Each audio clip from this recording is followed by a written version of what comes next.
Chaturvedi sir, पहली बार हम ये सुन रहे हैं कि इस जंग में अंतरराष्ट्रीय नियमों का हवाला दिया जा रहा है, यूएन चार्टर की बात की जा रही है और कहीं ना कहीं जो नेटो मेंबर्स ही हैं या इटली जैसा देश है, जैसे हमने मेलोनी को भी सुना, इस इशारों में इस आक्रमण को, इस हमले को, इस युद्ध को इल्लीगल बताने की कोशिश हो रही है। क्या यह समझा जाए कि ट्रंप प्रशासन को अंतरराष्ट्रीय कानून या फिर जो अंतरराष्ट्रीय समझौते हैं उसकी अहमियत ये यूरोपीय देश एक बार सिखा रहे हैं, बता रहे हैं कि इसको रिस्पेक्ट करना क्यों जरूरी होता है? बिल्कुल सही कहा रवि आपने कि इस युद्ध में अंतर्राष्ट्रीय नियमों का, अंतर्राष्ट्रीय संस्थाओं का बिल्कुल उल्लंघन किया गया है। यूएन का एकदम इनफेक्टिव, प्रभावहीन बना दिया गया है।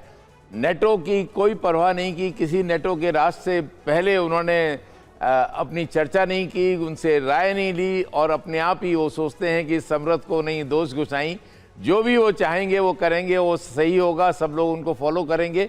ये जो एटीट्यूड है वो जरूर ही कहीं ना कहीं इसमें कमी है, लीडरशिप की कमी है, टीम बिल्डिंग की कमी है।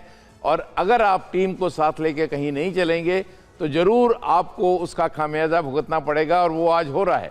आज आप देख रहे हैं नेटो देश उनको इसमें सहयोग नहीं कर रहे हैं, उनको एयर स्पेस की दिक्कत हो रही है, उनको अपने बेसिस की दिक्कत हो रही है।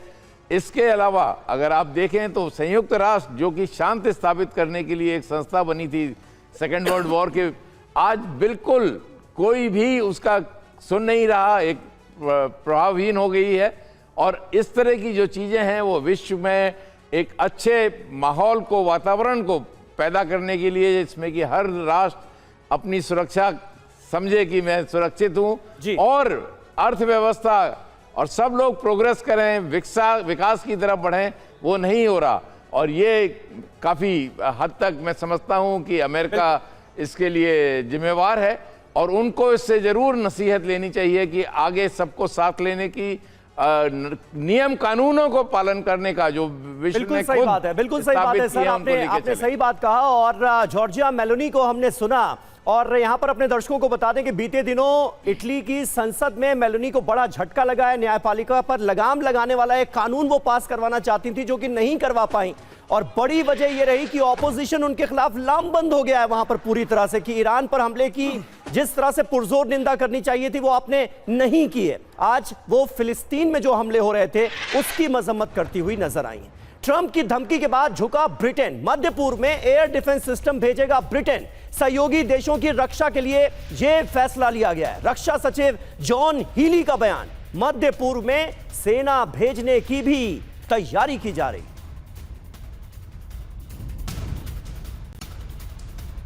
और इधर इराक के बगदाद में अमेरिकी बेस के पास हमले का वीडियो सामने आया। हमले के बाद अमेरिकी बेस के पास धुआं उठता दिखा।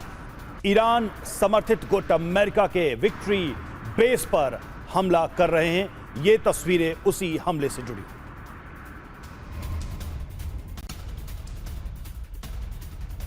और देखिए, ईरान से बातचीत पर अमेरिका का बयान, ईरान अगर समझदार है तो समझौता कर लेगा, यह कहा गया है हेक्सेथ की तरफ से।